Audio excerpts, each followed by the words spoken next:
Жылда өзімізге жоспар құрған болатынбыз, ірі қара етті бағыттағы малды өсіру, қоймен бірге қатар алып жүру. Соны биыл жүзеге асырдық.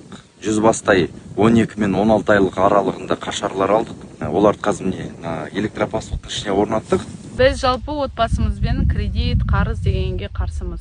Бірақ та енді көпшілік кредит алып, соған мал алып жатқандықтан, біз де соны көрейік, бизнеске неге салмасқа деп ойланып алған қарамалдарымыз ғой.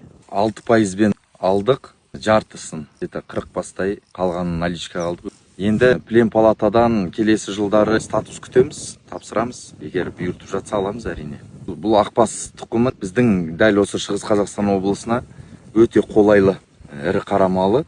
Қысымызға да, ыстық жазымызға да шыдамды, дәлелденген негіз. Көзім жеткен біздің көршілеріміз ұстайды, мына жақта да көршілеріміз ұстайды ақбас тұқымын. Жолдасым осы ірі қараны алайық дегенде бірден қуанып, мен айтып қоям ғой, сүтті болама, олар сүтін сауып, қаймақ сатайық десем, жоға, олар сүтті емес, олар етті болады деп. Енді біліп жатыр мен бұларды. Оған дейін біз қойшы болдық қой. Қой өсіріп жатырмыз, жылқы өсіріп жатырмыз. Енді міне ірі қара малына көштік.